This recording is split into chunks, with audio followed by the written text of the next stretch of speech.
BMC चुनाव को लेकर। और ये जो इस वक्त आप देख रहे हैं ऊपर टैली, ये नंबर है 122। इस वक्त बीजेपी प्लस शिवसेना शिंदे की तरफ से नंबर हासिल किए जा चुके हैं।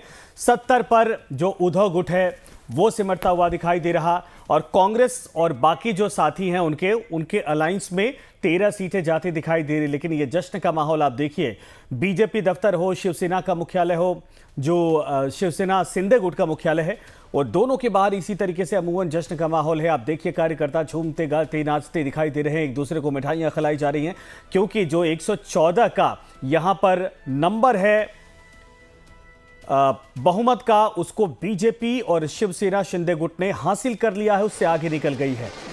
इसके पहले जब चुनाव हुआ था 2017 में, आपको बता दें, तब यूबीटी और बीजेपी साथ में थी, लेकिन इस बार परिवर्तन हुआ। काफी लंबे समय बाद यह चुनाव हो रहा है, लेकिन बीजेपी और शिवसेना शिंदे गुट इस बार, यानी उद्धव गुट बाहर और शिंदे गुट की एंट्री हो गई है बीएमसी में। कई राज्यों से ज्यादा बड़ा यहां पर फंड, और यहां की जो अर्थव्यवस्था है, कह सकते हैं बीएमसी का, वो माना जाता है।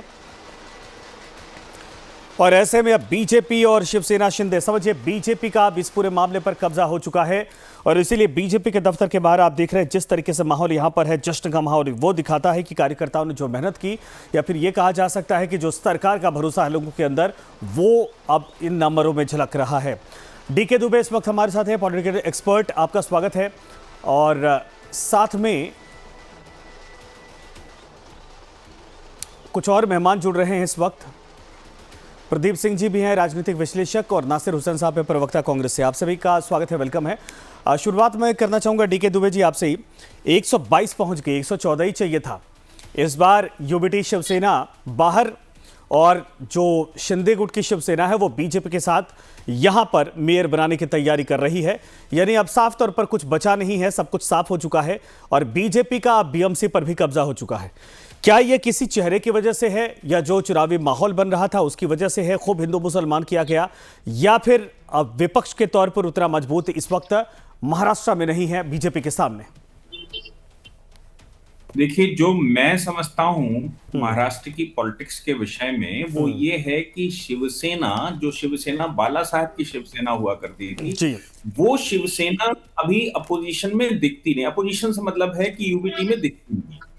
और आप एक बात मान लीजिए, जिस पार्टी की जो आइडियोलॉजी होती है, अगर वो पार्टी किसी भी चक्कर में किसी आइडियोलॉजी से डेविएट करेगी या वो जाएगी, उसको दोबारा एस्टेब्लिश करने में बहुत लंबा समय लगता है, और फिर उसी तरह का लीडरशिप चाहिए होती है जैसी बाला साहब की लीडरशिप हुआ करती थी। आज की तारीख में मैं समझ पा रहा हूं कि देश में लीडरशिप मोदी जी के नेतृत्व में चल रही है। जो पार्टी उनके साथ गठबंधन करके लड़ेगी, चाहे वो किसी भी प्रकार की पार्टी हो, उस पार्टी के साथ लाभ होगा ही होगा। और जहां तक मैं समझता हूं, अगर भारतीय जनता पार्टी अकेली भी चुनाव लड़ती तो भी वो जीत कर आने वाले थे, क्योंकि जो पिछला यूबीटी, या मैं कहूं उद्धव ठाकरे जी के साथ जब शिवसेना हुआ करती थी, जब चुनाव हुआ था, उस समय भी विधानसभा के चुनाव में भारतीय जनता पार्टी की सीटें ज्यादा परसेंटेज से आई थी, और उनकी सीटें कम आई थी। ये शो कर रहा था कि वो सिर्फ एक टोचन लगाकर चलने की बात आती है। तो मैं समझ रहा हूं कि मोदी जी के नेतृत्व में, मोदी जी के चेहरा,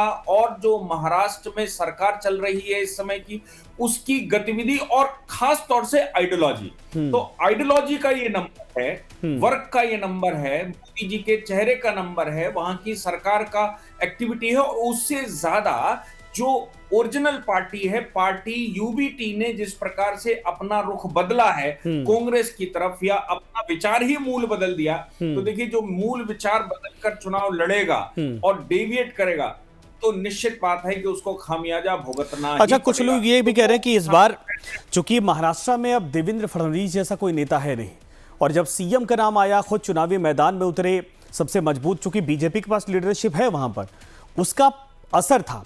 यानी अगर कोई मजबूत लीडरशिप होती कांग्रेस की तरफ से या फिर यूबीटी की तरफ से, अलायंस मजबूत तरीके से होता, तो हो सकता कि इसका फायदा था। कुछ लोग ये भी कह रहे हैं कि राज ठाकरे का उद्धव के साथ आना, ये नॉर्थ का जितना उत्तर भारत का वोट था ये कट गया।